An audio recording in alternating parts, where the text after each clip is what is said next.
तो hello dear student, कैसे हो? आई होप आप लोग बहुत अच्छे होंगे और स्वस्थ होंगे। यदि अभी तक आप हमारे साथ नहीं जुड़े हो तो आप हमारे यूट्यूब चैनल एसके क्रांतिकारी एकेडमी को सब्सक्राइब करके आप हमारे साथ जुड़ सकते हो। समझ रहे हो? तो आज हम लोग पढ़ने वाले हैं वैष्णव धर्म और इस्लाम धर्म के बारे में। समझ रहे हो? आखिर ये जो वैष्णव धर्म और इस्लाम धर्म के जो जितने निचोड़ है ना, जो आपके कॉम्पिटिटिव एग्जाम में पूछा जाएगा, उन सभी के बारे में हम आपको बतलाएंगे। समझ रहे हो? तो चलो हम स्टार्ट करते। देखो, समय को ना गमाते हुए हम अपने सीधे टॉपिक की ओर आते हैं। समझ रहे हो? तो सीधे चलो टॉपिक की ओर चलते हैं। तो पहली जो है वो आप लिख लो वैष्णव धर्म। क्या है, हमें किसकी बात, देखो कवर क्या करना है इस वीडियो में, दो धर्मों के बारे में हमको कवर करना है। समझ रहे हो?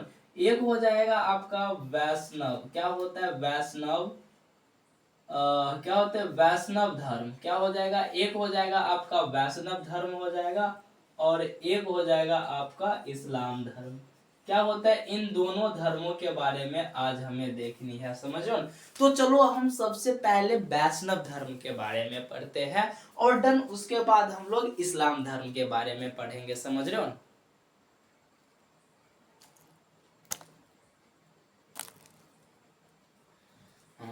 तो चलो स्टार्ट करते हैं हम लोग वैष्णव धर्म। अब ये जो वैष्णव धर्म है, वैष्णव धर्म, अब ये जो वैष्णव धर्म है, आखिर वैष्णव धर्म की जो फर्स्ट जानकारी है वो हमको कहाँ पर मिलती है? तो ये जो वैष्णव धर्म है ना, इनकी फर्स्ट जानकारी हमको कहाँ पर मिलता है पता है? फर्स्ट उल्लेख, क्या होता है फर्स्ट उल्लेख जो है वो हमको कहाँ पर मिलता है? तो इनका फर्स्ट उल्लेख जो होता है वो आपका वेसनगढ़ के अभिलेख से मिलता है। कहाँ से मिलता है? वेसनगढ़ के अभिलेख। अब देखो कहां से मिलता है, वेसनगढ़ के अभिलेख। अब ये जो वेसनगढ़ अभिलेख पता है किससे संबंधित है, मतलब किसका है? तो ये वेसनगढ़ का अभिलेख जो होता है आपका किसका है? हेरियोडोटस का है। किसका है मेरे भाई? हेरियो, क्या है? हेरियोडोटस का है। क्या होता है? हेरियोडोटस का है। क्या होता है? हेरियोडोटस का है। तो ये जो वेसनगढ़ का अभिलेख किसका है मेरे भाई? हेरियोडोटस का है। आप लोग ध्यान रखिएगा। ये जो वैष्णव धर्म है, वैष्णव धर्म की फर्स्ट उल्लेख जो है वो हमको कहाँ से मिलता है? वेसनगढ़ के अभिलेख से मिलता है। वेसनगढ़ नहीं, वेसनगढ़ के अभिलेख से मिलता है। और ये जो है वो आपका हेरियोडोटस से संबंधित है ये अभिलेख। अब इनकी जानकारी हमें, अब इनकी उल्लेख हमें इसके बारे में मिलता है। और सबसे पहली जानकारी किसके बारे, कहाँ पर मिलता है वैष्णव धर्म की, पता है? तो सबसे पहली जानकारी अगर हम बात करेंगे, फर्स्ट जानकारी, फर्स्ट जानकारी, अब वैष्णव धर्म की फर्स्ट जानकारी पता है हमको किससे मिलता है? उपनिषद से मिलता है। किससे मिलता है? फर्स्ट जानकारी वैष्णव धर्म की फर्स्ट जानकारी कहाँ से मिलता है? उपनिषद। क्या किससे मिलता है मेरे भाई? उपनिषद से मिलता है। समझो।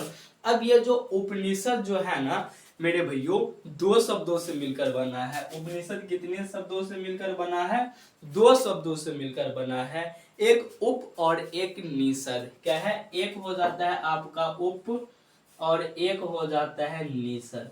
क्या होता है? उप इक्वल्स टू निषद बराबर क्या हो जाता है? उपनिषद हो जाता है। समझ रहे हो? उप और निषद। अगर आप इसका हिंदी अर्थ निकालोगे तो हिंदी अर्थ निकलेगा क्या पता है? गुरु। क्या है? गुरु के समीप बैठकर, बैठकर क्या होता है? गुरु के समीप बैठकर शिक्षा प्राप्त करना। क्या होता है? गुरु के समीप बैठकर शिक्षा यानी कि ज्ञान प्राप्त करना, इसका मतलब होता है। तो आपने देखा कि वैष्णव धर्म की जो वैष्णव धर्म, लिख लो यहाँ पर वैष्णव धर्म, क्या होता है? वैष्णव धर्म की यानी कि फर्स्ट जानकारी हमको कहां पर मिलता है? उपनिषद में मिलता है। समझ रहे हो? अब ये उपनिषद दो शब्दों से मिलकर बना है, एक उप और एक निषद। उपनिषद समझिए, आप इसका हिंदी अर्थ निकालोगे तो मतलब हो जाता है गुरु के समीप बैठकर ज्ञान प्राप्त करना, समझो। अब ये जो उपनिषद है ना, क्या है, अगर हम बात करेंगे उपनिषद, अगर हम आपसे ये पूछूंगा कि बताओ सबसे प्राचीन, क्या होता है, प्राचीनतम उपनिषद का नाम क्या है, तो सबसे प्राचीनतम उपनिषद हो जाता है जो आपका छंदोग्य उपनिषद होता है ना, वो हो जाता है आपका सबसे प्राचीनतम उपनिषद।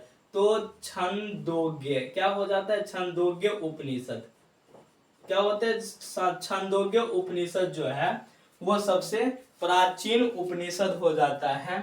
और ये जो छंदोग्य उपनिषद है, इसमें हमको क्या होता है, इसमें हमको किसके बारे में जानकारी मिलता है पता है, इसमें हमको भगवान, क्या है, भगवान विष्णु के बारे में जानकारी, अरे माफ कीजिएगा, भगवान श्री कृष्ण, क्या होता है, भगवान श्री कृष्ण के बारे में जानकारी मिलता है, समझ रहे हो, किसके, भगवान श्री कृष्ण के बारे में जानकारी मिलता है।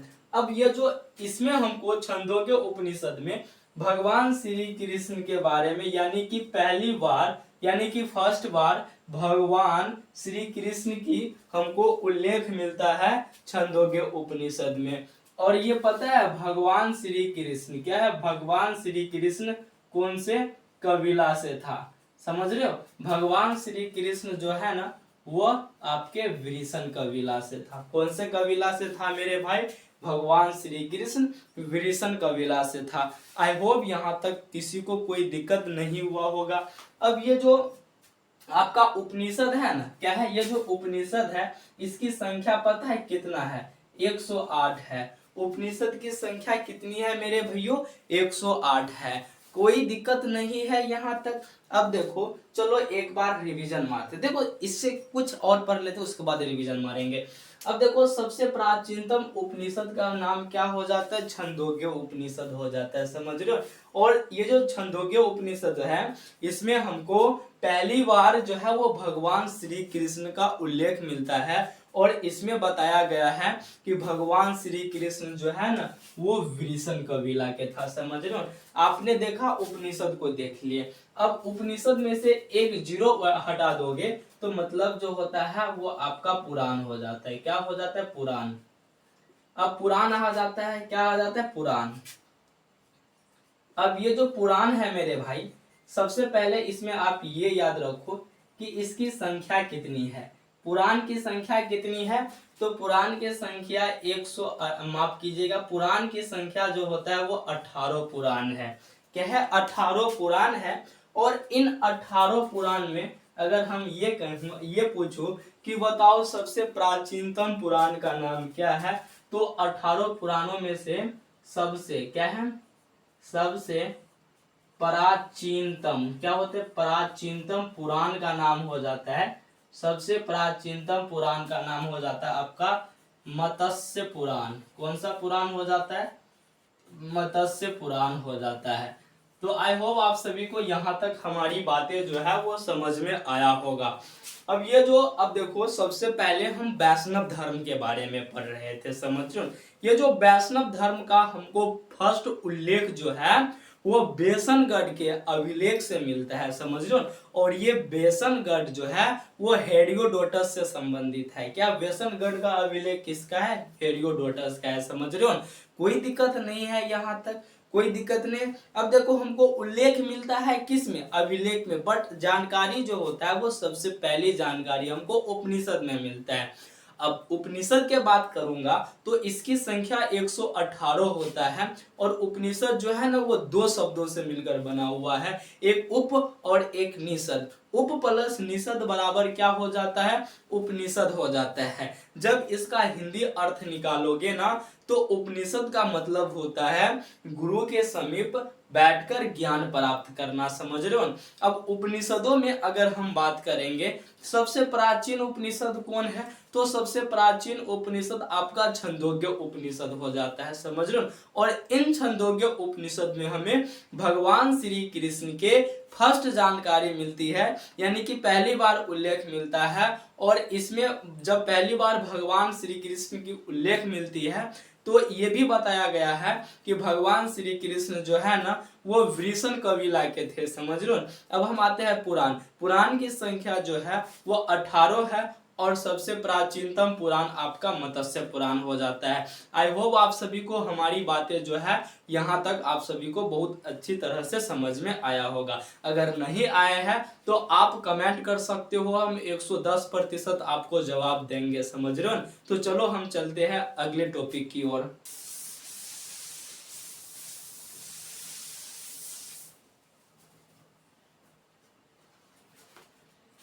अब चलो, अब मेरे भाई जैसे जैसे हम आपको बता रहे हैं ना वैसे वैसे आप लिखते चलिए। अब यहाँ पर लिखिए प्रमुख संप्रदाय, क्या है यहाँ पर लिख लीजिए प्रमुख संप्रदाय, क्या लिख लीजिए प्रमुख संप्रदाय लिख लीजिए। और ऐसे करके एक लाइन लंबी सी खींच लीजिए। उसके बाद आप देखो प्रमुख संप्रदाय लिख लिए ना, अब इसके बाद मत लिख लीजिए, क्या लिख लीजिए मत लिख लीजिए, कोई दिक्कत नहीं हो जाएगा। और इसके बाद आप यहाँ पर आचार्य लिख लीजिए, क्या लिख लीजिए आचार्य लिख लीजिए। और इस प्रकार से आप तो ऐसे करके एक बॉक्स को तैयार कर लीजिए, समझ रहे हो, ऐसे करके एक बॉक्स को तैयार कर लीजिए। अब देखो प्रमुख संप्रदाय में क्या होते हैं, अब देखो प्रमुख संप्रदाय में सबसे पहले हम वैष्णव संप्रदाय के बारे में बात करते हैं। अब ये जो आपका वैष्णव क्या होता है, वैष्णव संप्रदाय है, संप्रदाय क्या होता है, ये जो वैष्णव संप्रदाय, वैष्णव संप्रदाय का मत क्या था पता है, वैष्णव संप्रदाय का मत था आपका विशिष्टाद्वैत। क्या होता है कि विशिष्टाद्वैत क्या हो जाता है, इसके प्रमुख मत क्या था, इसके प्रमुख मत था विशिष्टाद्वैत। और इनके आचार्य को पता है क्या कहते हैं, इनके आचार्य को हम लोग रामानुज के नाम से जानते हैं, क्या कहते हैं, इनके आचार्य को हम लोग रामानुज के नाम से जानते हैं। तो इस प्रकार से हमारा वैष्णव संप्रदाय यहाँ पर होता है, क्या यहाँ पर होता है डन, समझो। इसके बाद आप लिख लो ब्राह्मण संप्रदाय, क्या होता है कि ब्राह्मण संप्रदाय। अब ये जो ब्राह्मण संप्रदाय है, पता है ब्राह्मण संप्रदाय का मत क्या था, ब्राह्मण संप्रदाय का मत था द्वैताद्वैत। क्या था मेरे भाई, ब्राह्मण संप्रदाय का मत था द्वैताद्वैत। और इनके आचार्य का नाम क्या था, इनके आचार्य का नाम था आनंद तीर्थ। क्या होता है, इनके आचार्य का नाम था आनंद तीर्थ, या फिर आनंद तीर्थ को हम लोग क्या कहते हैं कि माधवाचार्य कहते हैं, क्या कहते हैं, माधवाचार्य के नाम से जानते हैं, समझ रहे हो। तो माधवाचार्य के नाम से जानते, इस प्रकार से ये भी हमारे होता है डन, समझ रहे हो। फिर इसके बाद आप लोग लिख लो रुद्र संप्रदाय। कौन सी संप्रदाय, रुद्र संप्रदाय। क्या होता है, रुद्र संप्रदाय। अब ये जो रुद्र संप्रदाय है इसमें आप मुख्य रूप से यह याद रखना कि यह शुद्धाद्वैत, इनके मत क्या था, इनके मत का नाम था शुद्धा, क्या होता है शुद्धाद्वैत, इनके मत का नाम था शुद्धाद्वैत। क्या था, इनके मत का नाम क्या था मेरे भाई, शुद्धाद्वैत था, समझ रहे हो। और इनके आचार्य का नाम क्या था, तो इनके आचार्य का नाम था बल्लभाचार्य, क्या होता है बल्लभाचार्य नाम था इनके आचार्य को, समझ लो। इनके आचार्य को क्या कहा जाता है, बल्लभाचार्य कहा जाता है, या फिर विष्णुचार्य के नाम से भी जानते हैं, या फिर जो आपका विष्णु क्या होता है, या फिर विष्णुचार्य के नाम से जानते हैं, समझ रहे हो। फिर इसके बाद जो होता है आपका अंतिम एक और बचता है, उसको हो जाता है सनक संप्रदाय हो जाता है, सनक, सनक संप्रदाय हो जाता है, स्वधर्म संप्रदाय। अब ये जो सनक संप्रदाय है इसके जो है ना आपके मत, इसके मत भी द्वैताद्वैत था, समझ रहे हो, इसके मत भी द्वैताद्वैत था। बट इनके जो होता है ना आचार्य के, आचार्य को जो होता है निम्बार्क, क्या कहा जाता है, निम्बार्क के नाम से जानते हैं। तो इस प्रकार से ये बहुत इंपॉर्टेंट है और आप याद रख लेना, समझ रहे हो।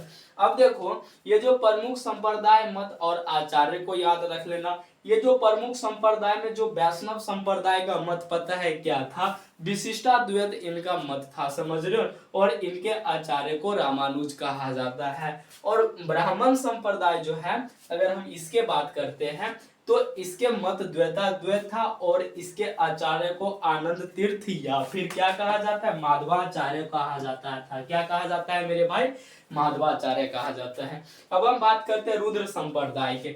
रुद्र संप्रदाय जो होता है वो आपका शुद्धाद्वैत हो जाता है इनके मत, समझ रहे हो। और इनके आचार्य को बल्वाचार्य या फिर क्या कहा जाता है, विष्णुचार्य के नाम से जाना जाता है। अब इसके बाद आ जाता है आपका रामा, क्या होता है कि उसके बाद सनक संप्रदाय। सनक संप्रदाय जो होता है इनके मत जो होता है द्वैताद्वैत हो जाता है, समझ रहे हो। और फिर इनके जो है वो आपका आचार्य को क्या कहा जाता है, निम्बार्क कहा जाता है। तो आई होप ये जो चार्टे हैं इनको जो होता है आप लोग बहुत अच्छी तरह से याद कर लोगे और इस चार्टे में किसी भी प्रकार के कोई दिक्कत नहीं हुआ होगा, समझ लो। अगर इसमें समझने में अगर कोई किसी भी प्रकार की दिक्कत है तो आप हमसे पूछ सकते हो, समझ लो।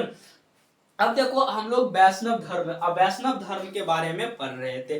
अब देखो ये जो वैष्णव धर्म जो भगवान विष्णु को मानते हैं ना मेरे भैया, जो भगवान विष्णु को पूजा करते हैं उन्हीं को हम लोग वैष्णव क्या कहते हैं, वैष्णव लोग कहते हैं, समझ रहे हो। वे सभी लोग क्या कहलाते हैं, वैष्णव लोग कहलाते हैं। अब आपको पता होगा कि जिस प्रकार से आपने ये पढ़ा था कि अशोक के जो चक्र होता है उसमें 24 तिलियाए होते हैं। कितने तिलिया होते हैं मेरे भैया, 24 तिलिया होते हैं।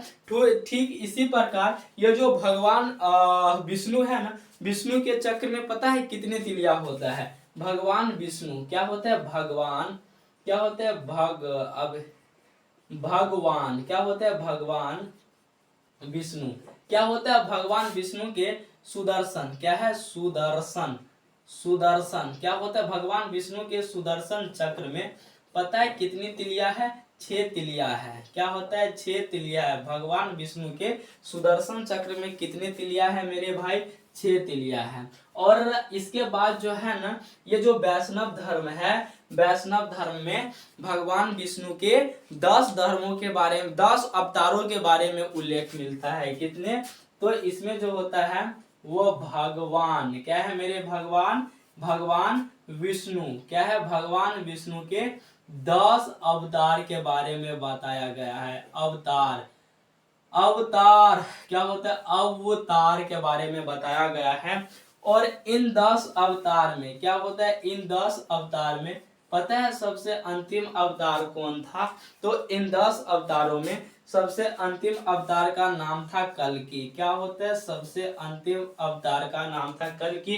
अभी रिसेंटली मेरे भैया एक फिल्म रिलीज हुआ है जिसका नाम है कल्कि, जो कि प्रभास की है, समझ रहे हो ना। ये जो है ना वो फ्यूचर पर आधारित फिल्म है। तो हमने बस ट्रेलर ही देखे हैं, आप लोग फिल्म जाकर देख सकते हो। कल्कि जो है ना भगवान विष्णु के अंतिम अवतार को माना जाता है। तो यहाँ तक आप सभी को समझने में आई होप किसी भी प्रकार के कोई दिक्कत नहीं हुआ होगा। चलो हम एक बार रिवीजन मार दे, तो चलो रिवीजन मार देते हैं। तो ये जो होता है ना, अब चलो इसको तो आप लोगों ने समझ ही गए होंगे चार्ट को। अब ये जो भगवान विष्णु के जो सुदर्शन चक्र है ना इसमें 6 तिलिया है, समझ रहे हो। और ये जो भगवान विष्णु के वैष्णव धर्म में 10 अवतारों के बारे में जिक्र किया गया है। और इन 10 अवतार में जो अंतिम अवतार था उसका नाम क्या था मेरे भैया, कल्कि था, समझ रहे हो। आई होप इस प्रकार से, आई होप आप सभी को हमारी बातें समझ में आया होगा। और इस प्रकार से हमारे वैष्णव धर्म हो जाता है खत्म। अब हम लोग पढ़ेंगे कौन से धर्म के बारे में, अब हम लोग पढ़ने वाले हैं इस्लाम धर्म के बारे में, समझ रहे हो ना। तो आप लोग जो है वो अपने अपने क्या होता है कुर्सी की पेटी बांध लीजिए, क्योंकि जहाज जो है वो उड़ान भरने वाली है, समझ रहे हो ना। तो इस प्रकार से ये जो मेरे भाई अब हम लोग पढ़ेंगे किसके बारे में, अब हम लोग पढ़ेंगे इस्लाम धर्म के बारे में। कौन से धर्म के बारे में पढ़ेंगे? इस्लाम धर्म के बारे में पढ़ेंगे। जिस प्रकार से हम आपको हलवा बनाकर वैष्णव धर्म दिए थे, ठीक उसी प्रकार से हम आपको हलवा बनाकर देंगे। कौन से धर्म पता है? इस्लाम धर्म। इस्लाम धर्म को हम इतनी हलवा बना देंगे कि आप जो है वो देखते मात्र समझ जाओगे कि हलवा बहुत सुंदर है। समझ रहे हो? तो समझो मेरे बात को, मैं क्या कहना चाहता हूं। इतिहास एक सब्जेक्ट नहीं है मेरे भाई, इतिहास एक कहानी है। जब तक इसे आप एक वन लाइनर क्वेश्चन की तरह रटोगे तब तक आपको याद नहीं होगा। समझ रहे हो ना? इसे एक कहानी के थ्रू समझो। क्या होता है? इसे एक कहानी के थ्रू समझो, तब आपको समझ में आएगी बहुत अच्छी तरह से। तो चलो चलते हैं हम लोग इस्लाम धर्म के बारे में। अब देखो, इस्लाम क्या है? इस्लाम धर्म। कौन से धर्म है मेरे भाई? इस्लाम धर्म। अब देखो, इस्लाम धर्म के सबसे पहले हम बात करेंगे संस्थापक का नाम क्या है। तो इस्लाम धर्म के संस्थापक का नाम है मोहम्मद अली। क्या नाम है मेरे भाई? इसके संस्थापक के नाम है आपका मोहम्मद अली। क्या होता है? मोहम्मद अली। मोहम्मद अली नहीं, माफ कीजिएगा, मोहम्मद साहब को कहा जाता है। क्या कहा जाता है? इनके संस्थापक किसे कहा जाता है? तो इनका संस्थापक जो होता है वो मोहम्मद साहब को कहा जाता है। किसको कहा जाता है? मोहम्मद साहब को कहा जाता है। अब ये जो बेचारा मोहम्मद साहब है, इनका जन्म पता है कब हुआ था? इसका जन्म जो है वो 570 ईस्वी में हुआ था।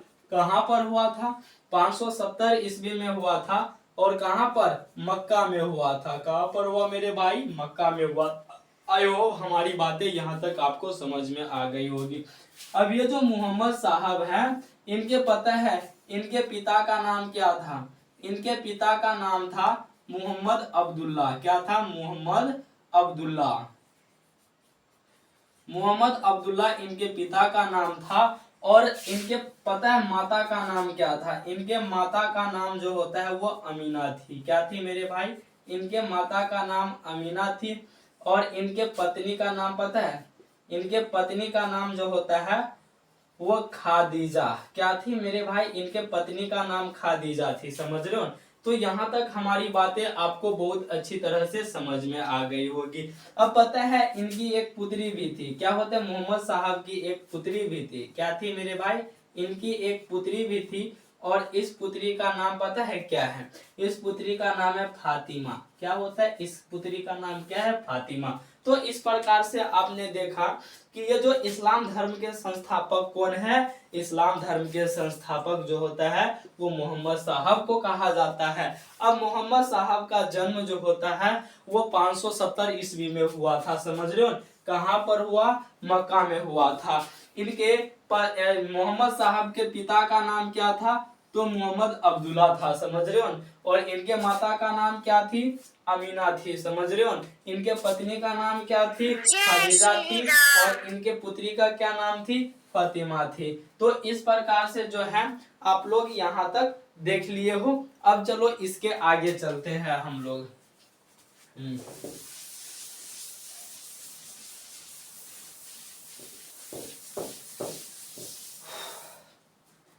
अब मेरे भाई ये जो इस्लाम धर्म है ना, क्या है? अब ये जो इस्लाम धर्म क्या होता है? ये जो इस्लाम धर्म है, इस्लाम धर्म के सबसे प्रमुख ग्रंथ का नाम क्या है पता है? इस्लाम धर्म के सबसे प्रमुख ग्रंथ का नाम है कुरान। क्या नाम है मेरे भाई? इनके प्रमुख ग्रंथ का नाम है कुरान। क्या है? कुरान इनके प्रमुख ग्रंथ का नाम है। अब कुरान में मुख्यतः दो चीजें आपको ध्यान रखनी है कि कुरान की भाषा कैसी है। कुरान की भाषा क्या है? कुरान की भाषा आपका अरबी है। समझ रहे हो? लेकिन इनकी लिपि क्या है? कुरान की लिपि क्या है? कुरान की लिपि जो होता है वो आपका फारसी है। कैसी है मेरे भाई? कुरान की लिपि कैसी है? तो फारसी है। अब देखो, इस्लाम धर्म के प्रमुख ग्रंथ कुरान है। समझ रहे हो? कुरान की भाषा कौन सी है? अरबी है। और इनकी लिपि कौन सी है? फारसी है। तो आई होप ये बातें भी आपको समझ में आ गया होगा। अब देखो मेरे भाई, अब इस्लाम धर्म में जो मोहम्मद साहब है, क्या होता है? इस्लाम धर्म के जो संस्थापक मोहम्मद साहब है, मोहम्मद साहब को 610 ईस्वी में, कब? 610 ईस्वी में इनको ज्ञान की प्राप्ति होती है। कहाँ पर इनको ज्ञान की प्राप्ति होती है? तो जैसे कि आप सभी जानते हो कि भगवान बुद्ध को ज्ञान की प्राप्ति हुई थी बोध गया में, ठीक इसी प्रकार 610 ईस्वी में मोहम्मद साहब को ज्ञान की प्राप्ति हुई थी। कहाँ पर हुआ था पता है? इसको ज्ञान की प्राप्ति जो होता है वो हीरा नामक गुफा में हुआ था। किसको? हीरा नामक, क्या होता है? हीरा नामक गुफा में हुआ था। कहाँ पर हुआ था? हीरा नामक गुफा में हुआ था। इनको ज्ञान की प्राप्ति हीरा नामक गुफा में हुआ था। फिर जो होता है यह 622 ईस्वी में, क्या है?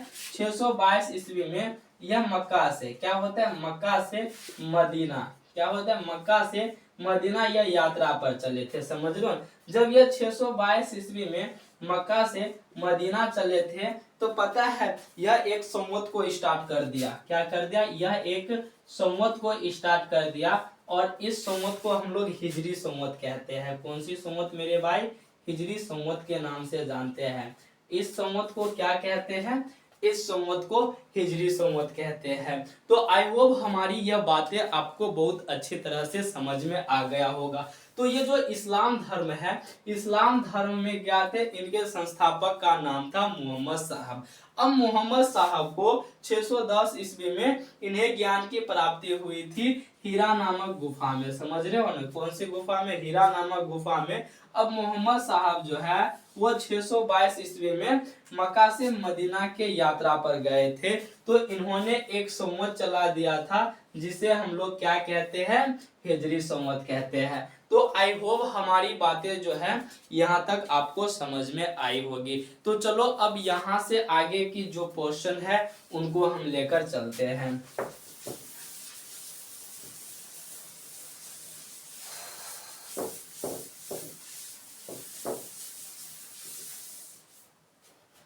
अब होता यूं है, क्या होता है? होता यूं है कि 632 ईस्वी में, क्या है? 632 ईस्वी में मोहम्मद साहब, क्या होते हैं? मोहम्मद साहब जो है, मोहम्मद साहब क्या होता है? मोहम्मद साहब की क्या हो जाता है? मृत्यु हो जाता है। क्या हो जाता है मेरे भाई? मोहम्मद साहब को मृत्यु हो जाता है। और 632 ईस्वी में मोहम्मद साहब के मृत्यु होने के बाद अब ये जो इस्लाम धर्म है, क्या हुआ? ये जो इस्लाम धर्म है, इस्लाम धर्म दो भागों में बट जाता है। समझ रहे हो? एक हो जाता है आपका शिया और एक हो जाता है सुन्नी। क्या हो जाता है? एक हो जाता है सुन्नी। तो इस प्रकार से इस्लाम धर्म दो भागों में बट गया।